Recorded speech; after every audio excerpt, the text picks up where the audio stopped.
Good afternoon to everyone. Today's session I have discussed about that chapter number 3 thermometry and fiber optics.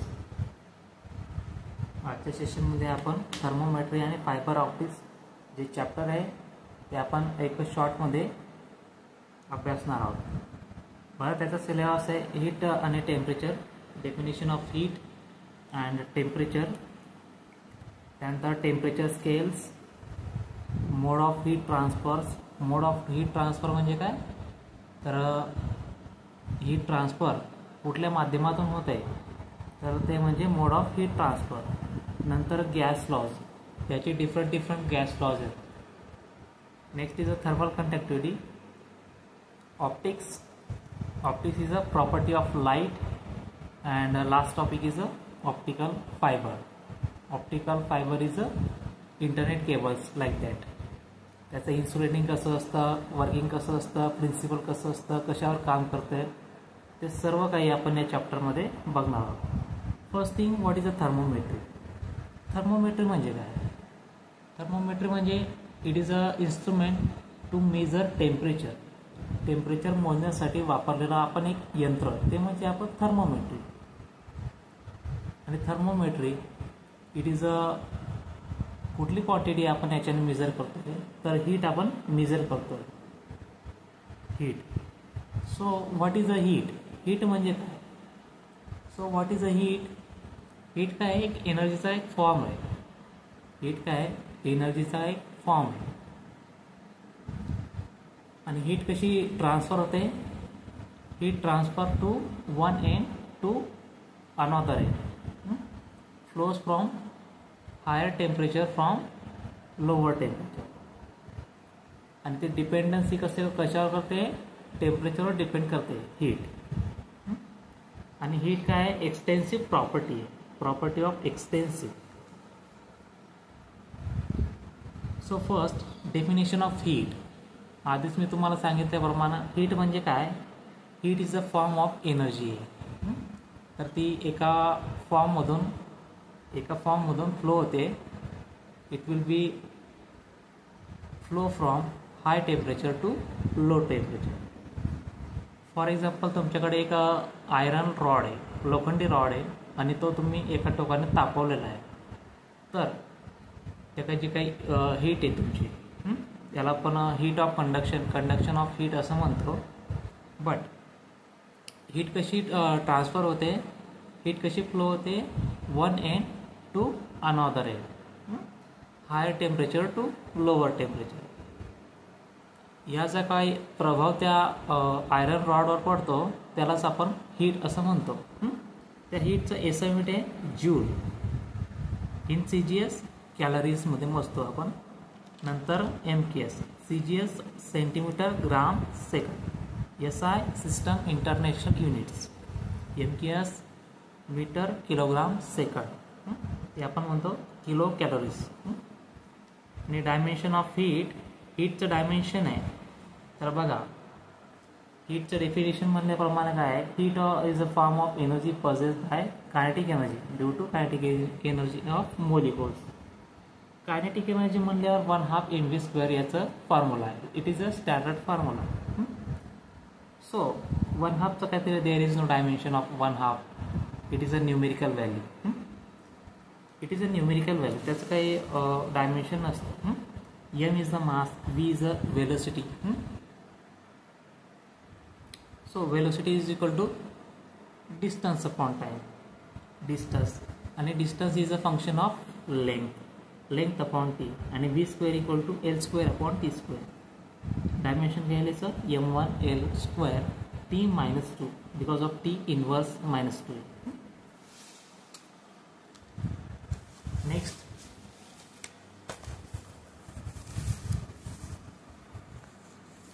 आता 1 calories आपण काय म्हणतो बरं, 1 calories equal to, तर amount of heat काय आहे, इन्क्रीज होते. Amount of heat required is increase temperature of 1 gram of water through 1 degree Celsius. आता 1 कॅलरी इक्वल टू किती ज्यूल होतं आहे, 4.2 ज्यूल्स. हे काय एक कन्व्हर्जन टेबल आहे. तर तुम्हाला चॅप्टर नंबर 2 मध्ये सुद्धा लिहून दिलेला आहे. नंतर 1 किलो कॅलरीज, नंतर number of heat energy required to increase the temperature of 1 kg of water. Kilo calories म्हटले म्हणून 1 kg घेतलं आहे आपण. Amount of substance is 1 kg of water through 1 degree Celsius. म्हणजेच काय 1 किलो कॅलरी. याला जर 1000 ने मल्टिप्लाय केला तर काय येईल, something is 4200. Next is 1 joule. 1 joule is the amount of heat energy required increase the temperature of inverse in 4.186 gram of water is 1 degree Celsius. त्यालाच आपण म्हणतो joule. Next temperature. What is a temperature. Temperature काय एक झालेला परिणाम आहे. आता suppose एक लोखंड आपण तापवलं, आयरन रॉड आपण तापवलेला आहे, तर तो त्याच्यावरचा काही प्रभाव आहे. तो प्रभाव म्हणजे काय झाला, हीट झाली एक प्रकारची, आणि त्यावर झालेला परिणाम काय होतो आहे, टेम्परेचरचा परिणाम होतो आहे. जसं की हॉट होतं आहे, कोल्ड होतो आहे, खूपच थंड होतं आहे, गरम होतो आहे. हे काय झालं, त्याचं टेम्परेचर झालं.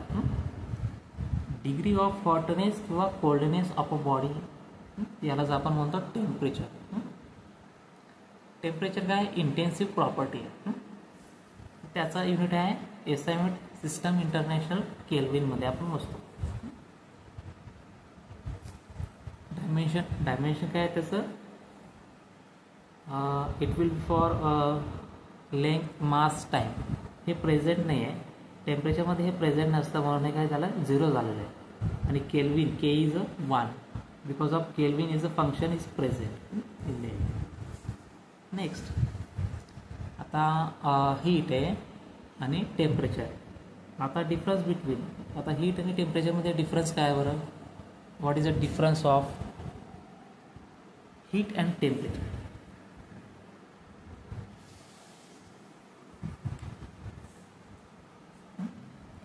What is the difference between heat and temperature.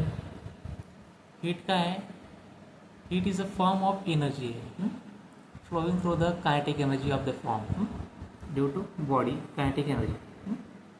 आता टेम्परेचर काय आहे बरं, टेम्परेचर काय एक डिग्री आहे. त्याच्यावर झालेला इफेक्ट जो आहे तो एक टेम्परेचर आहे. जसं कोल्डनेस आहे, हॉटनेस आहे ऑफ अ बॉडी. हीटचं युनिट आहे जूल आणि ती काय एक्सटेन्सिव्ह प्रॉपर्टी आहे. नंतर टेम्परेचर काय आहे, त्याचं युनिट काय आहे केल्विनमध्ये आपण मोजतो, डिग्री सेल्सिअसमध्ये पण आपण मोजतो, आणि फॅरेनहाइट सुद्धा आपण मोजतो. हे त्याचे काय आहेत टेम्परेचरचे टाईप्स ऑफ टेम्परेचर. ते आपण पुढच्या टॉपिकमध्ये शिकणार आहोत. टेम्परेचरचं युनिट काय आहे केल्विन आहे. ते काय आहे इंटेन्सिव्ह प्रॉपर्टी आहे. आणि हीट कशी फ्लो होते from higher temperature to lower temperature. आणि टेम्परेचर काय दाखवत आहे, direction of flow of current. म्हणजे टेम्परेचर काय दाखवत आहे, हीट कुठल्या डायरेक्शनने फ्लो होते ते टेम्परेचर दाखवत आहे. नंतर हीट काय आहे एक प्रकारचा प्रभाव पडलेला आहे म्हणजे कॉज. आणि टेम्परेचर काय त्यावर झालेला परिणाम आहे, त्याला आपण म्हणतो टेम्परेचर.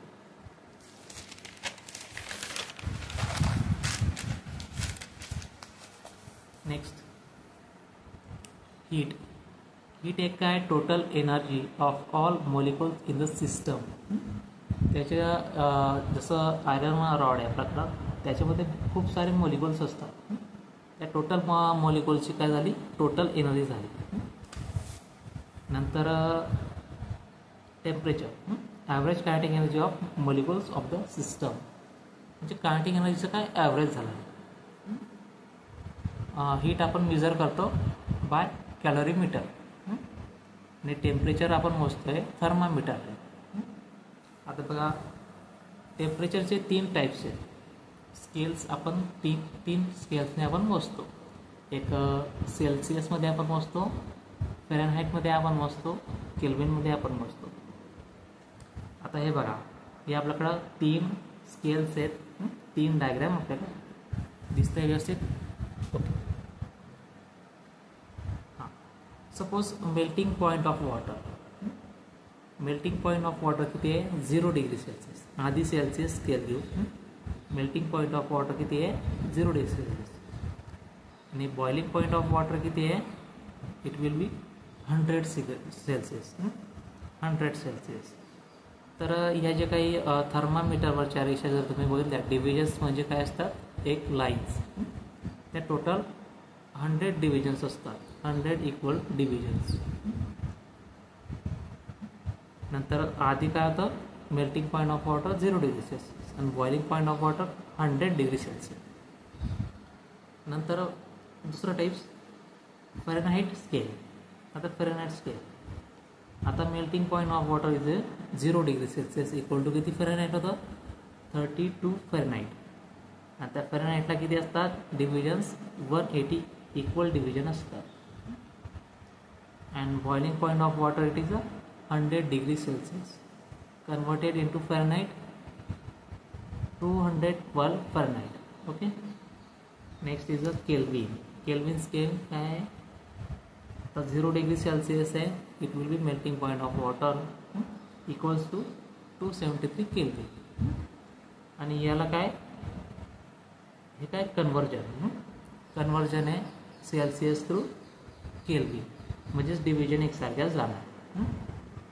इथं तेवढ्या बदलते division is a equal it will be 100 आणि boiling of point of water तर 273 आहे प्लस 100 करा 373 Kelvin boiling point of water in Kelvin 373 kelvin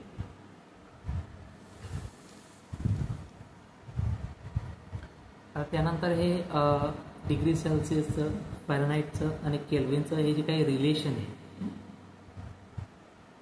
हे बघा relation it is a relation between their is a temperature in Celsius temperature in kelvin temperature in Fahrenheit meanings पण दिलेले आहेत temperature in kelvin Celsius temperature in Fahrenheit temperature in kelvin so तुम्हाला एखाद्या एक्झाम्पलमध्ये for example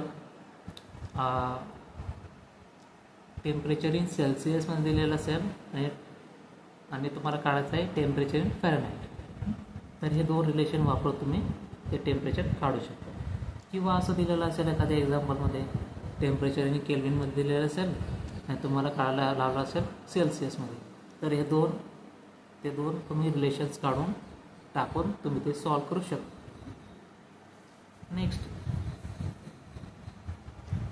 next is absolute zero temperature आता absolute zero temperature म्हणजे काय होतं तर pressure it will B theoretical pressure at volume तो काय 0 असणार आहे तुमचा प्रेशरची व्हॉल्यूम काय असणार आहे 0 असणार आहे इट विल बी 0 डिग्री सेल्सिअसला किती येते 273 केल्विन यालाच आपण म्हणतो absolute zero temperature absolute zero म्हणजे पूर्ण 0 टेम्परेचर 0 डिग्री सेल्सिअस म्हणजे किती येतं 273 केल्विन नेक्स्ट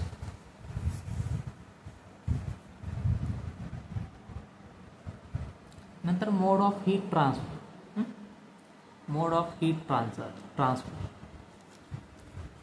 फर्स्ट मोड आहे कंडक्शन म्हणजे काय वहन flow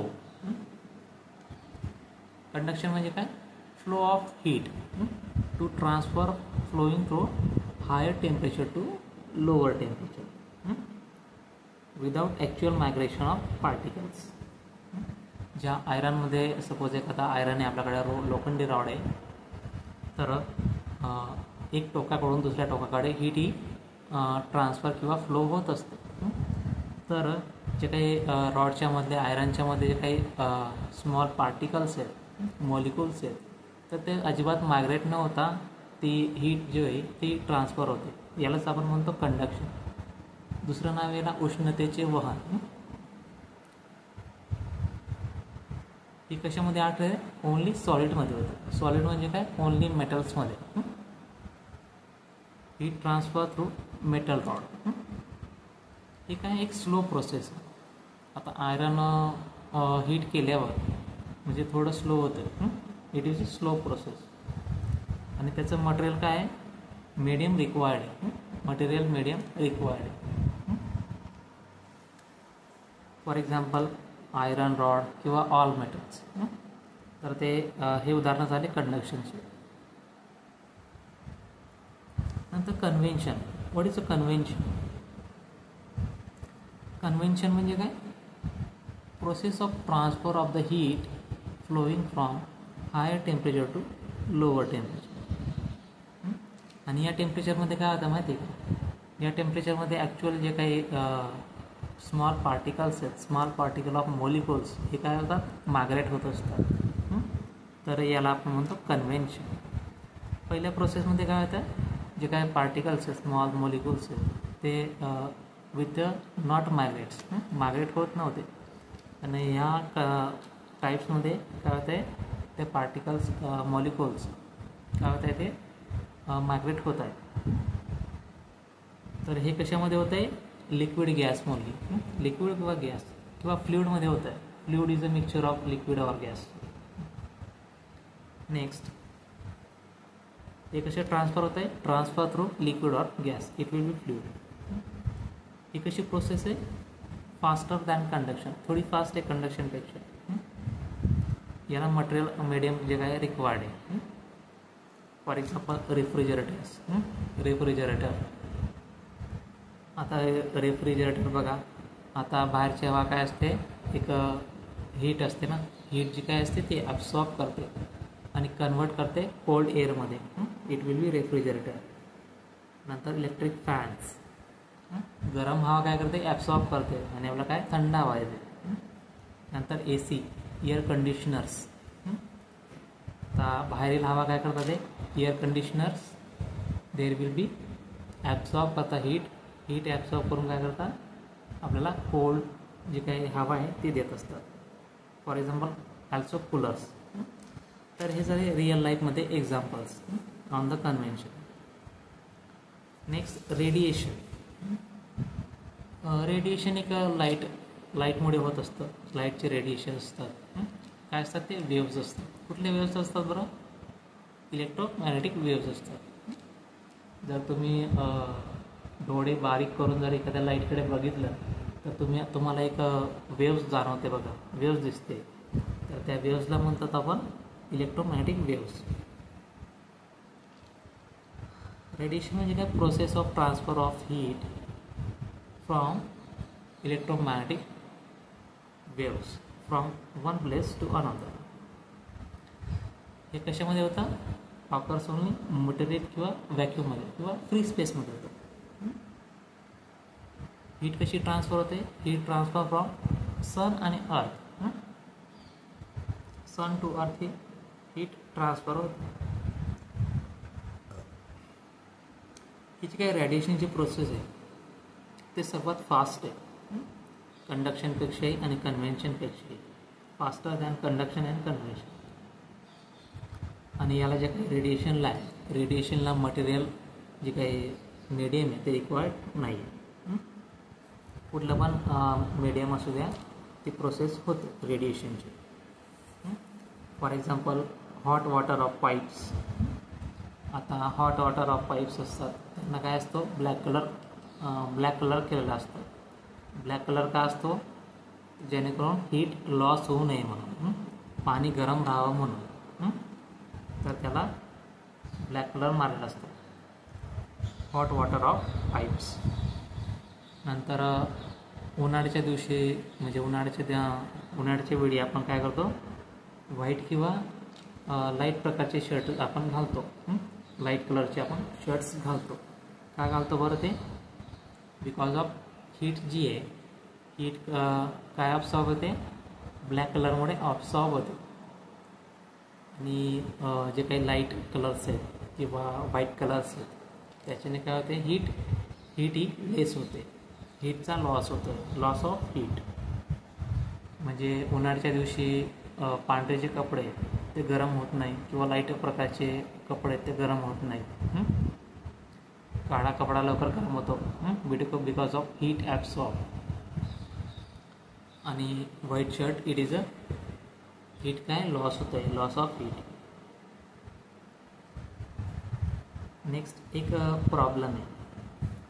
Y thermos flask consist of double wall glass vessel with vacuum with walls. Thermos फ्लास्कला कन्सिस्ट ऑफ डबल वॉलमध्ये असतो. आता थर्मास जो आहे तो तुमचा डबल वॉलमध्ये असतो.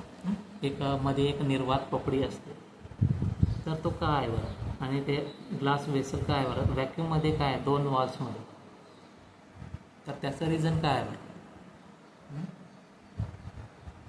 What will be the reason of thermos flask is a double wall glass. Double wall glass आहे, त्याच्यामध्ये व्हॅक्यूम आहे किंवा फ्री स्पेस आहे. आता फ्री स्पेस असल्यामुळे काय होतं आहे, तर बाहेरील काही सराउंडिंग इफेक्ट आहे, तो सराउंडिंग इफेक्ट काही त्याच्यावर पडत नाही. सराउंडिंगचा इफेक्ट वगैरे पडत नाही. म्हणजे आपलं जे काही सराउंडिंग टेम्परेचर आहे त्यावर त्याचा फ्लास्कचा त्या डबल वॉल कंटेनरमुळं, म्हणजे पाणी गरमच्या गरमच असतं.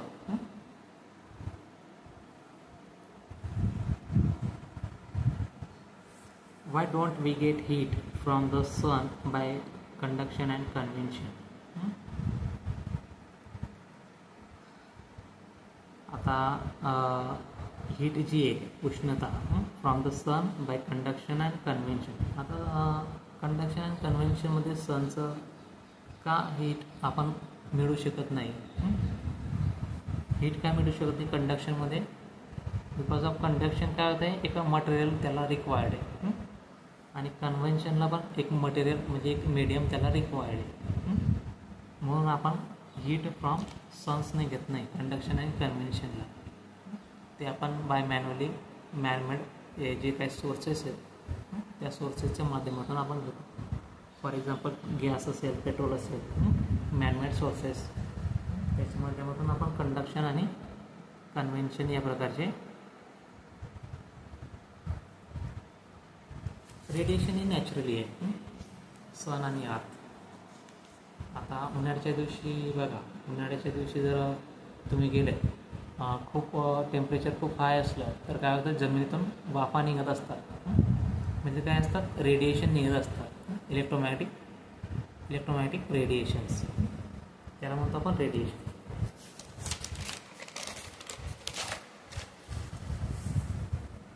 Next gas loss. आता बहुतेक 3 प्रकारचे गॅसेस आहेत, पण हा काय जनरल गॅस इक्वेशन. याला पण आणखी एक नाव आहे perfect gas equation. PV equal to nRT. P is a pressure, V is a volume, N is a number of moles, R is a universal gas constant, and T is a temperature. I think R equal to 8.153 JK per mole अशी त्याची value आहे, universal gas constant.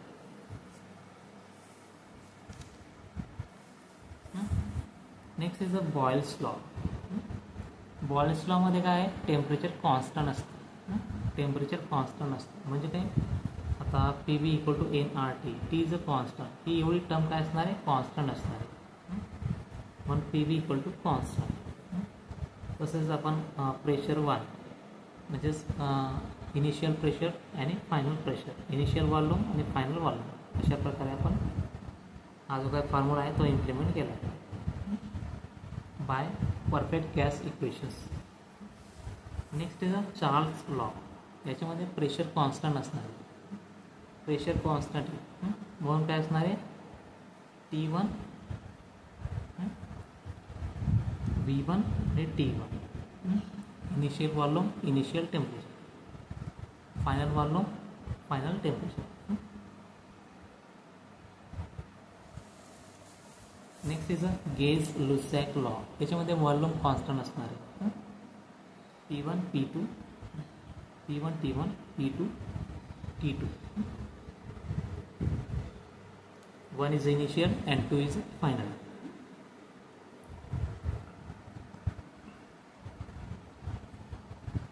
तर या प्रकारचे हे gas equations आहेत. तर example solve करताना तुम्हाला कंडिशन दिलेली असेल, टेम्परेचर इज अ कॉन्स्टंट और pressure is a constant, V is a constant. त्या पद्धतीने तुम्ही हे फॉर्म्युले यूज करायचे, हे फॉर्म्युले तुम्ही यूज करायचे. Next is a thermal conductivity. Next is a thermal conductivity of gases. First condition काय आहे? Condition of heat through pass metal rod. म्हणजे काय, मेटल रॉडने ते काय हीट पास करायची. आता बघा मी एक मेटल रॉड घेतला आहे, त्याचं एक टोक ए आणि बी कन्सिडर केलं आहे. त्याला मी हीट दिली आहे आणि 4 मी थर्मामीटर्स घेतले आहेत. आता हीट या टोकाकडून दिली आहे, हीट या टोकाकडून दिली आहे, म्हणजेच इकडं म्हणजे या पॉईंटवर टेम्परेचर काय असणार आहे, हाय असणार आहे. नंतर सेकंड काय असणार आहे, थोडं कमी असणार आहे. थर्ड इज कमी असणार थोडं. नंतर मेटल रॉड म्हणजेच 4th पॉईंटला काय असणार आहे, अजून कमी असणार आहे. तर यालाच म्हणतो आपण काय म्हणतो, कंडक्शन ऑफ हीट असं म्हणतो. आणि या बदलला आपण काय म्हणतो, व्हेरिएबिलिटी ऑफ टेम्परेचर.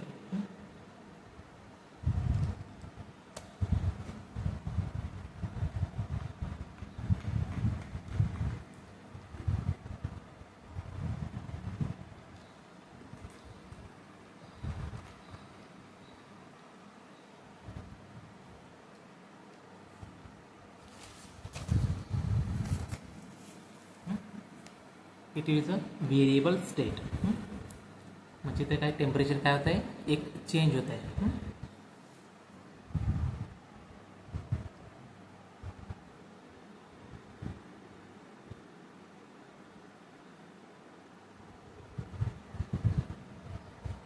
ते टेम्परेचर काय होत आहे, चेंज होत आहे.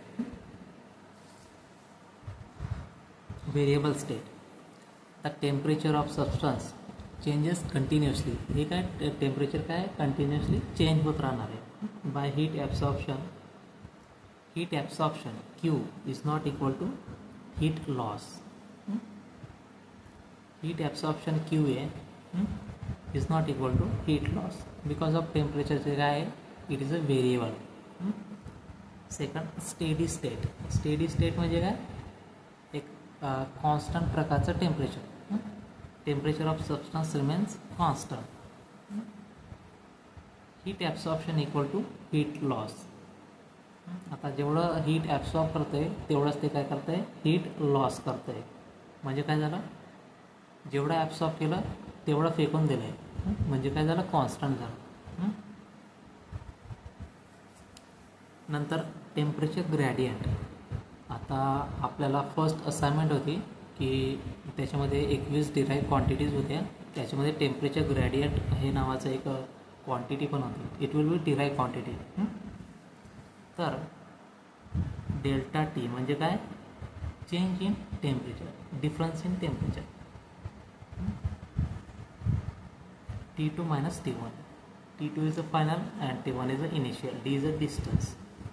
त्याचं युनिट काय आहे बरं, त्याचं युनिट काय, टेम्परेचर काय आहे, केल्विन आणि डिस्टन्स मीटर किंवा टेम्परेचरचं डिग्री सेल्सिअस किंवा मीटर.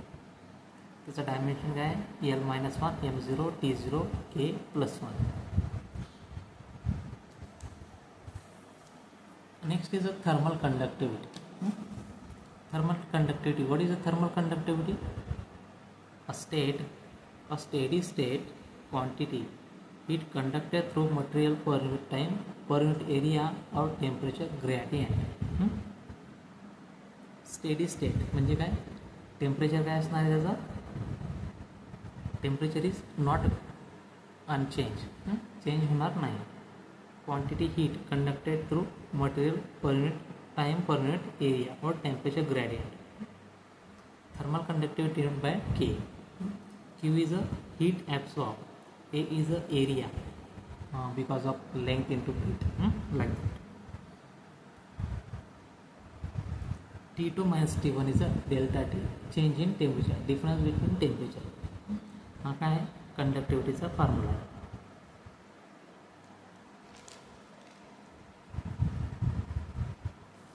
आता एक्झाम्पल्समध्ये काय दिलं असेल तुम्हाला, number of heat absorb. Number of heat absorb असा शब्द असेल तर ते तो काय आहे, क्यू आहे. Area A. नंतर चेंज इन टेम्परेचर किंवा difference in temperature T2 minus T1. किंवा असं देखील असेल की पहिलं टेम्परेचर म्हणजे इनिशियल टेम्परेचर दिलं असेल आणि फायनल टेम्परेचर दिलं असेल, आणि डिस्टन्स काहीतरी डिस्टन्स वगैरे दिलं असेल, आणि टायमिंग वगैरे दिलं असेल 10 मिनटं. ते टाईम जो काय आहे तुमचा तो सेकंडमध्ये तुम्ही कन्वर्ट करायचा आहे, जर का तो मिनटामध्ये दिला असेल तर. त्याचं युनिट आहे ते आपण युनिट डिराईव्ह करू शकतो. हीटचं युनिट काय आहे? कॅलरी.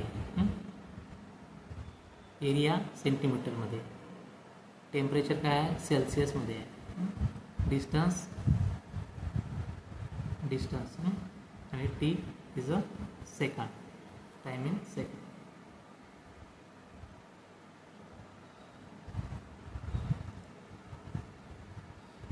या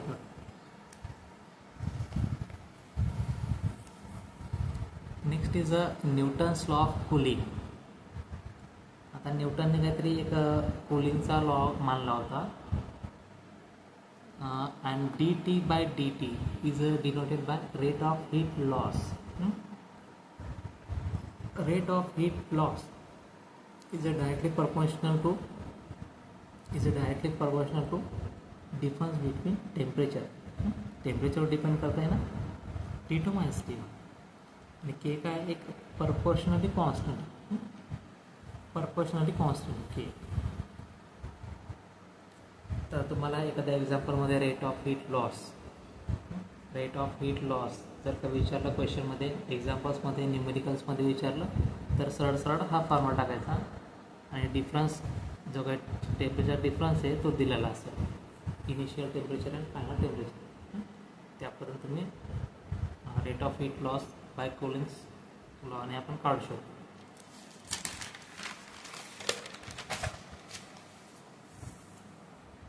नेक्स्ट इज ऑप्टिक्स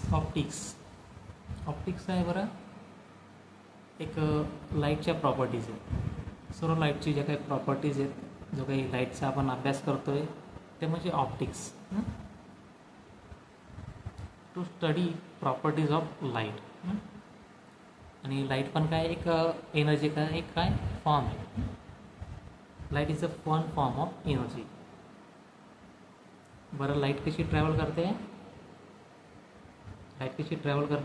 जर तुम्ही डोळे बारीक करून जर काही त्या लाईट जवळपास बघितलंस तर काय दिसतंय, एक वेव्ह फॉर्म दिसतोय आपल्याला. Light travels from electromagnetic waves. आणि त्याच्या स्पीड आपल्याला माहिती आहे, याला आपण डिनोट करतो सीने. 3 × 10⁸ मीटर पर सेकंड हा लाईटचा स्पीड आहे. आणि लाईट कशी ट्रॅव्हल करते? One medium to another medium, rare medium to denser medium.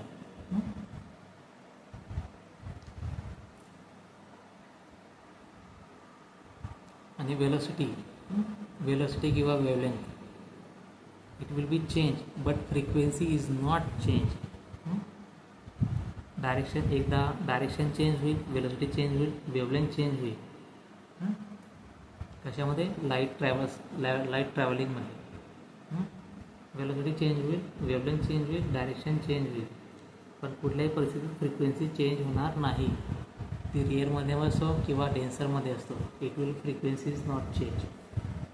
पहिलं मीडियम किंवा दुसरं मीडियम, कुठलंही मीडियम असू द्या, फ्रिक्वेन्सी चेंज होणार नाही. बाकी सर्व फॅक्टर्स चेंज होतील. नेक्स्ट, एक सिंगल फ्रिक्वेन्सी किंवा वेवलेंथ, एक लाईट असतो, म्हणजे त्याला आपण काय म्हणतो? मोनोक्रोमॅटिक लाईट असं म्हणतो. मोनो म्हणजे एकच फ्रिक्वेन्सी किंवा एकच वेवलेंथ असते त्याला. फॉर एक्झाम्पल लेझर किंवा सोडियम वेपर लॅम्प.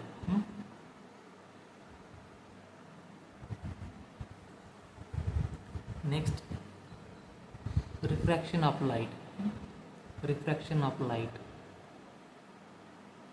आता रिफ्रॅक्शन ऑफ लाईट म्हणजे काय? आता सपोज आपण हा जे काही हे मीडियम आहे, मीडियम 1, आणि कुठलं मीडियम आहे? हे मीडियम 2 आहे. सपोज एक एअर मीडियम आहे. आपण एक प्रॅक्टिकल घेतलं आहे, रिफ्रॅक्टिव्ह इंडेक्स ऑफ ग्लास. हे कुठलं आहे? Glass medium.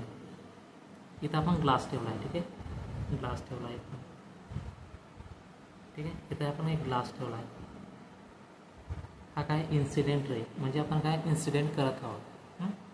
एक लेझर आपण इथं पास केला तर काय होतं आहे, या पॉईंटवर हा इन्सिडेंट रे आणि हा काय रिफ्लेक्टेड रे, आणि हा काय इथपर्यंत रिफ्रॅक्टेड रे, आणि इथून तिथपर्यंत याला काय म्हणतो आपण emergent ray. Emergent ray is equal to refracted ray. Okay, तर याला म्हणतो आपण रिफ्रॅक्टेड रे. आणि तो लाईट जो काही पास होतो रिफ्रॅक्टेड, त्याच थेसिसला आपण काय म्हणतो, हायपोथेसिसला it is a refraction of light असं म्हणतो. Incident light travels from one medium to another medium of light passes. Refraction of light म्हणजे काय, इन्सिडेंट रे जो काय आहे, इन्सिडेंट लाईट जो काय आहे, तो लाईट ट्रॅव्हल होतो आहे one medium to another medium. Next is a Snell's law. Snell's law आपण प्रॅक्टिकल बघितले लास्ट 14 नंबर्स. साइन आय म्हणजे इन्सिडेंट रे, हा इन्सिडेंट रेचा अँगल, ठीक आहे, जो काय असेल तो इट इज अ आय. आणि हा जो काही आहे, ठीक आहे, दिस वन तो रिफ्रॅक्ट किती होत आहे बरं, हा रिफ्रॅक्ट किती होत आहे, तो म्हणजे काय, हा रिफ्रॅक्टेड रे म्हणजे किती, sine r is a refracted. Sine incident, sine refracted. Mu R is a refractive index, it is a constant. हा फॉर्म्युला आहे स्नेल्स लॉ. तर इन्सिडेंट अँगल आणि रिफ्रॅक्टेड अँगलने आपण एक रिफ्रॅक्टिव्ह इंडेक्स आपण कॅल्क्युलेट करू शकतो. रिफ्रॅक्टिव्ह इंडेक्स ऑफ एअर किती आहे, 1. म्यू आर इक्वल टू, याचा म्यू आर किती आहे, 1. याचा म्यू आर किती आहे, 1.5. आपल्या प्रॅक्टिकलमध्ये काय आलं का 1.47. नंतर ह्याचे काही क्वांटिटी आहे रिफ्रॅक्टिव्ह इंडेक्स, हे काय एक युनिट लेस आहे आणि डायमेन्शन लेस. याचं काही युनिट नाही आहे आणि डायमेन्शन नाही आहे. Next is a refractive index. What is a refractive index. Refractive index is a म्यूने आपण डिनोट करतो refractive index. Mu R is a refractive index. आता रिफ्रॅक्टिव्ह इंडेक्स म्हणजे the ratio of velocity of light in air to the velocity light in vacuum medium. तर यालाच आपण म्हणतो refractive index.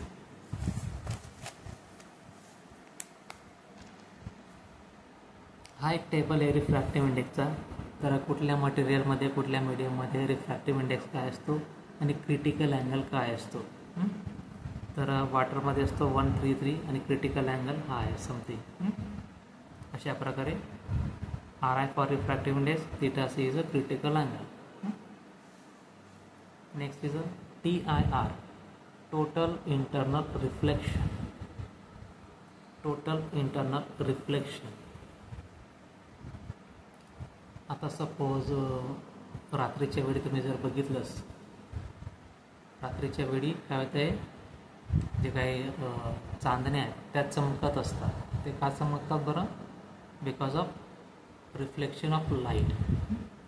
जो काही चंद्र आहे तो चंद्राचा प्रकाश काय पडतो, त्या चंद्राचा प्रकाश त्या एक छोट्या छोट्या स्टारवर पडत असतो, म्हणून ते स्टार काय चमकत असतात.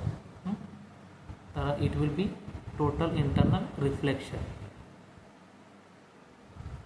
रिफ्लेक्शन कसं होतं आहे बरं, reflection of light takes place from denser medium.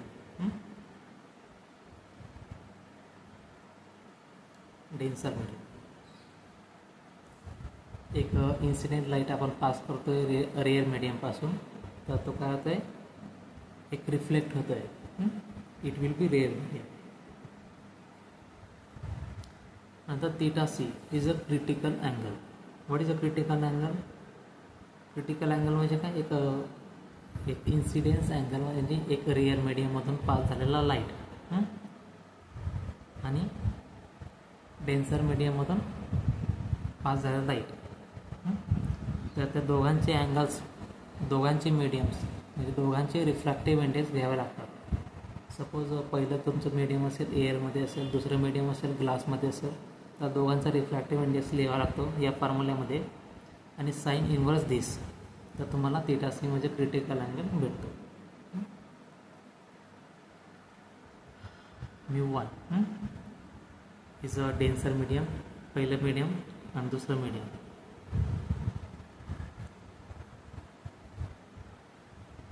Light कसा ट्रॅव्हल करताय optically, denser medium to rare medium. आणि I is a incident angle is greater than incident critical angle. Incident angle is greater than critical angle. Next is the fiber of optical fibers. The optical fibers म्हणजे काय, एक प्रकारच्या wires असतात, internet cables आपण ज्याला म्हणतो. एक thin प्रकारच्या मोठ्या जाड एक कोटिंग केलेल्या वायर्स असतात मोठमोठ्या, आणि त्याच्यामध्ये जर बघितलं ना एकदम छोटे छोटे असे तार असतात, खूप सारे तार्स असतात. ते काय असतात, transfer of the internet cable असतात.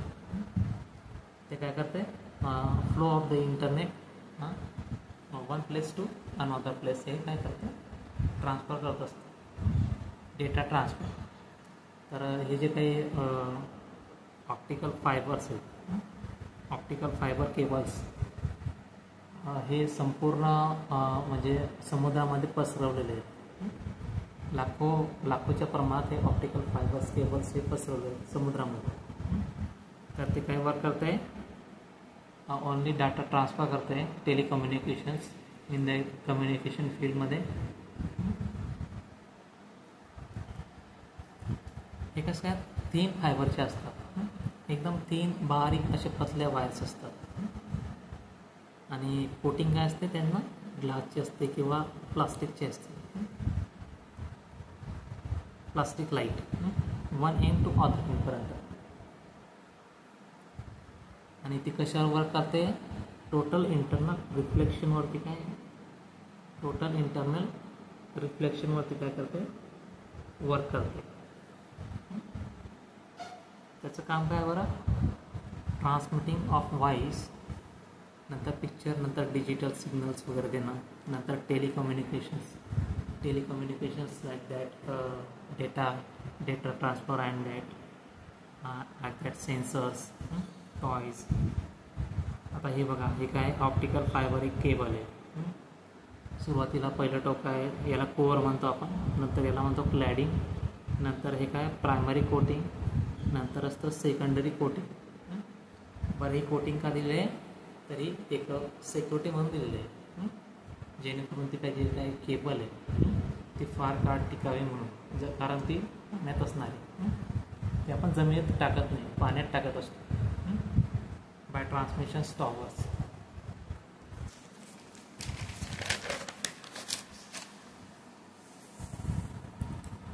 आता कोअर आहे, कोअरची रिफ्रॅक्टिव्ह इंडेक्स किती आहे, 1.7, आणि त्याचं डायमीटर किती असतं, 40 ते 50 मायक्रोमीटर. आता क्लॅडिंगचं रिफ्रॅक्टिव्ह इंडेक्स काय असतं, लेस दॅन 4, त्याच्यापेक्षा थोडं जास्त असतं, 1.7च्या थोडं जास्त. नंतर सेकंडरी कोटिंग किंवा प्रायमरी कोटिंग हे काय असतं, एक प्रोटेक्शन असतं, प्रोटेक्शन ऑफ स्किन. त्या केबलसाठी एक प्रोटेक्शन असतं, सिक्युरिटी असते. नंतर कोअरचा रिफ्रॅक्टिव्ह इंडेक्स क्लॅडिंगपेक्षा काय आहे, तो जास्ती आहे. कोअरचा काय जास्त आहे, क्लॅडिंगचं काय लेस आहे, म्हणजे काय कमी आहे, सॉरी लेस. हे काय conditions of optical fibers. Next is a numerical aperture. त्याच्याचप्रमाणे न्यूमेरिकल ॲपर्चर आहे, हे काय एक सॉल्विंग द प्रॉब्लेम्स, हे प्रॉब्लेमसाठी लागणारे फॉर्म्युलेज आहेत. Numerical aperture equal to sin theta, theta a equals to under root of mu1 minus mu2. mu1 is a पहिलं medium त्याची रिफ्रॅक्टिव्ह इंडेक्स मायनस दुसऱ्या मीडियमची रिफ्रॅक्टिव्ह इंडेक्स. तर ॲक्सेप्टन्स अँगल म्हणजे काय, थीटा आहे equal to sine inverse N A numerical aperture म्हणजे sine inverse this formula sine inverse mu1 square minus mu2 square. Acceptance angle equal to sine inverse हा equal नाही, sine inverse mu4 square minus mu square adding. Next optical fiber केबलचे 3 प्रकार आहेत. एक single मोड असतो, एक multi मोड असतो आणि एक ग्रँडेड इंटेक्स. या 3 टाइप्स आहेत ऑप्टिकल फायबरचे. तर पॅरामीटर्स आपण बघू. First thing is a refractive index. आता रिफ्रॅक्टिव्ह इंडेक्स सिंगल मोड, मल्टी मोड किंवा ग्रँटेड इंडेक्सची रिमेनिंग सर्व सेम असतं रिफ्रॅक्टिव्ह इंडेक्स. नंतर प्रोपगेशन ऑफ लाईट काय असणार आहे, त्या केबलमधून काय पास होणार आहे, लाईट कसं पास होतं आहे, एक लिनियर एका रेषेत चढ एका रेषेत पास होत आहे. नंतर मल्टी मोडचं काय, झिगझॅग मोडमध्ये अशा प्रकारे हा जो काही लाईन्स आहेत लाईट पास होत आहे. झिगझॅग मोडमध्ये हा काय होतं, लाईट पास होतो. नंतर ग्रँटेड इंडेक्समध्ये काय होतं आहे, तो लाईट कसा पास होतो आहे, एक कर्व शेप लाईट पास होतो आहे. स्पेरिकल होतं आहे, स्पायरल प्रकारे किंवा हेलिकल, ऑसिलेटरी किंवा कर्व लाईट आणि त्याचे डायग्राम्स. ही केबल अशा प्रकारची असते, याला म्हणतो कोअर. अशा प्रकारे. Next is a dispersion. Dispersion कसं आहे बरं, सिंगल मोडचं लो आहे, मल्टी मोडचं हाय जरा, ग्रँडेड इंटेक्सचं जरा लो आहे. नंतर सिग्नल लॉस ऑफ सिग्नल्स याचे प्रमाण किती आहे त्याच्यामध्ये, सिंगल मोडमध्ये लो आहे थोडं, मल्टी मोडमध्ये हाय आहे जरा सिग्नल लॉस होण्याचे प्रमाण. ग्रँटेड इंडेक्स म्हणजे किती लो आहे. नंतर डाटा ट्रान्सफर सिंगल मोडमध्ये लो होतो आहे, मल्टी मोडमध्ये लो होतो आहे. नंतर ग्रँटेड इंडेक्समध्ये काय होतं आहे, हाय होतो आहे. बँडविड्थ कशी आहे, बँडविड्थ म्हणजे काय, एक वायफायची बँडविड्थ असते, प्रत्येक एक कनेक्टिव्हिटीची एका काही ना काहीतरी बँडविड्थ असते. ब्लूटूथची काहीतरी असते बँडविड्थ.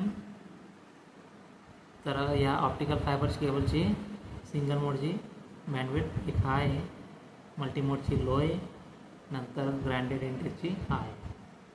नंतर न्यूमेरिकल ॲपर्चर सिंगल मोडचा काय हाय, नंतर मल्टी मोडचा पण हाय, नंतर ग्रँडेड इंडेक्सचं काय लो असणार. नंतर कॉस्ट काय असणार आहे सर्वांची, सिंगल मोडची पण हाय जास्त महाग आहे, हे पण मल्टी मोड जरा जास्तच आहे, आणि सर्वात स्वस्त आहे ग्रँडेड इंडेक्स यांच्यापेक्षा स्वस्त आहे. डिस्टन्स बघा, सिंगल मोडचं लॉंग आहे जरा, मल्टी मोड आणि ग्रँडेड इंडेक्सचे जरा शॉर्टेज आहेत, short parameters. Distance is a short. Next is a light source. बरं, लाईट सोर्स आपण काय वापरलेला आहे, सिंगल मोडमध्ये आपण लेझर वापरलेला आहे, सिंगल मोडमध्ये. मल्टी मोडमध्ये LED आणि ग्रँड इंडेक्स म्हणजे LED किंवा laser.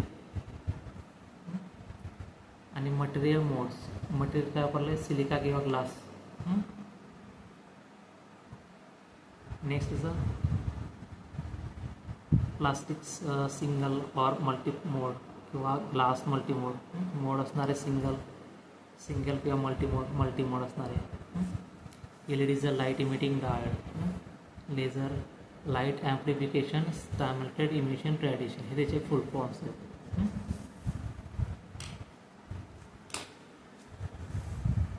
So thank you very much for attending this session.